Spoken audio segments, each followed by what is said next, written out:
Okay, so what I wanted to do is go through what the expectation is for your binders. So this year you'll be probably using your computer for quite a few courses, but you will still need to maintain organized binders. Your binders don't need to be as big. They can be a 1 inch for 6 of your courses. You probably won't need one for either art or music and for phys ed. So 6 1-inch binders, each a different color would be ideal. And I wanted to show you this binder that I chose. There are a few reasons I chose this binder. First of all, this is very useful. One of the reasons I like these binders is because I can put my school schedule in there and I can put my subject label on the side. It's a good quality binder. Please don't use your binders from last year. Odds are your binders from last year have been beaten up pretty well and aren't really going to last a whole other year. If you have kept your binder from last year in pretty good condition, then you might be able to use it. Odds are you probably won't. So let's look at this binder and the first things that I want to do with this binder.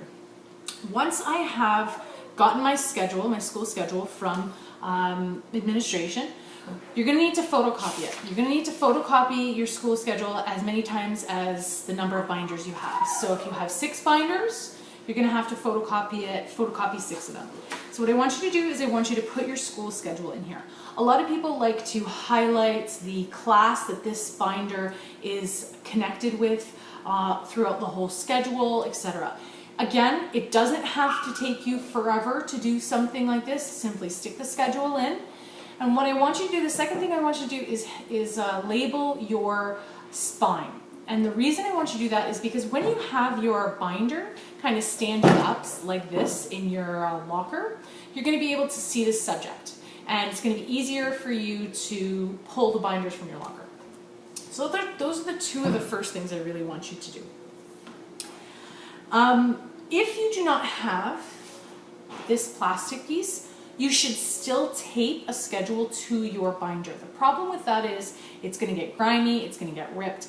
It really is best to buy a binder with the plastic, please.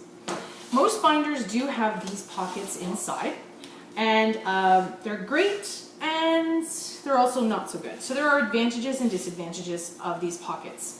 The advantages are I often use these pockets to put assignments that I'm going to be handing in. Hi, Gizzy.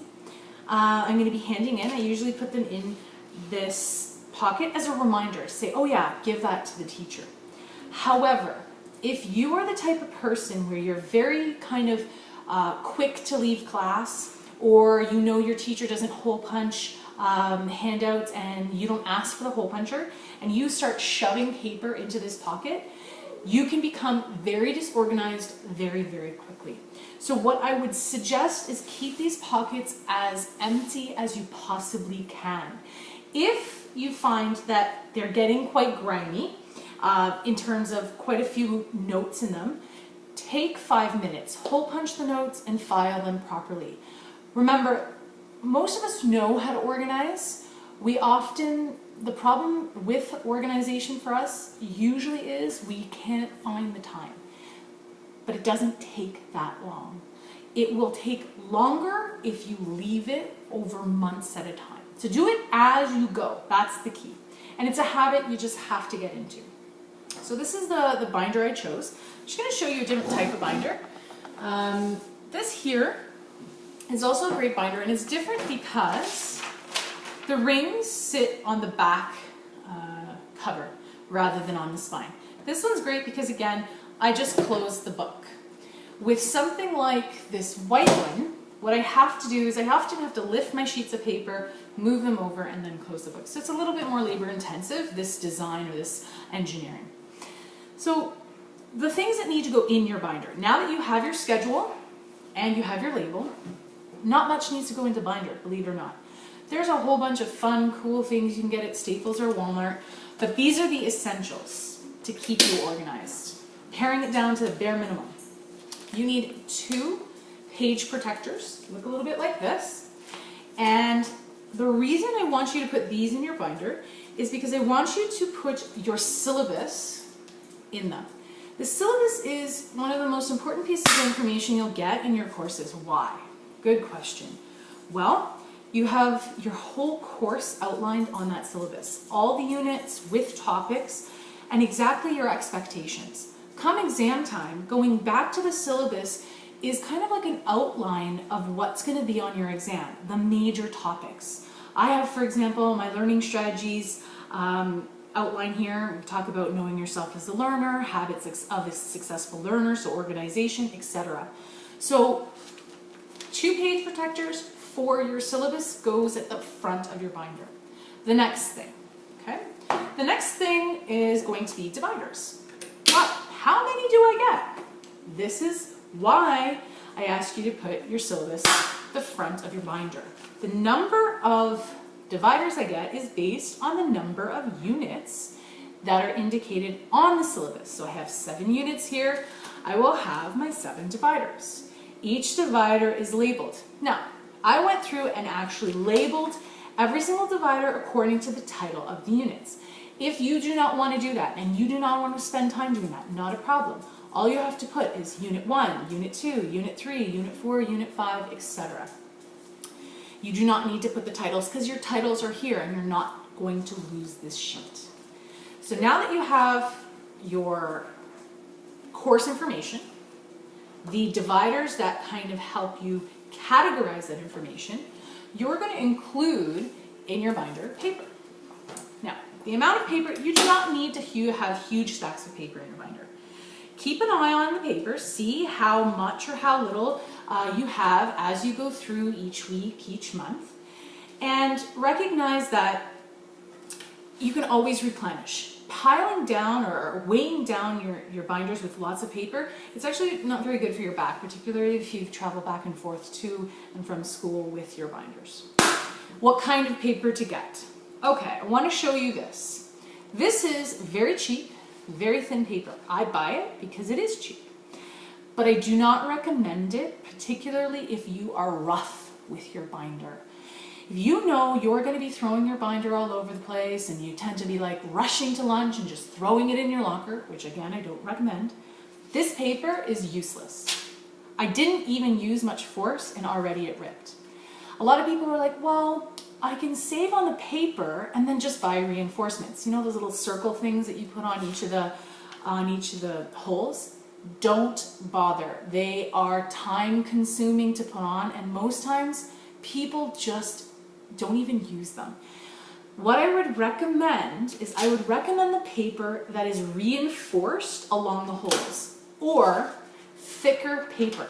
So there's a lot of paper, you can go to Staples to get them.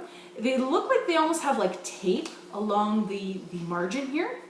And it's really good because you have to pull really hard on those pieces of paper for them to rip.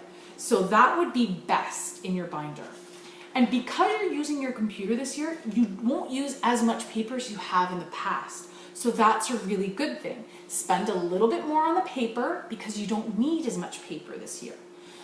Something else to include in your binder, particularly and probably only in your math binder, is graph paper. You don't need reinforced graph paper. You don't use it that often. So just having a little bit of graph paper, regular lines is more than enough. You use this quite often in math. A lot of grade 9 math teachers don't require you to do sketch graphs on graph paper. A lot of times they say you could just quickly sketch it on a lined piece of paper, but it's nice to have it just in case a test requires it or in case you want to be precise. So that's important. So when you're actually writing notes, and I do encourage you to write notes even if you do get them from a teacher because it helps with the skill of writing notes, the skill of identifying main ideas. The key to keeping an organized binder is not just the structure of the binder itself, it's how you create your notes. So yes, you should have a title, and yes, you should have a date. Remember, your date does not have to be intense. For example, August 15th, done. You do not need to underline it, you do not need to highlight it, just have a date somewhere at the top right-hand corner. Why?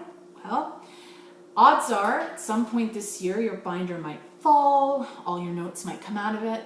And putting a date on there allows you to easily organize the notes in their proper sections and in their proper chronological order.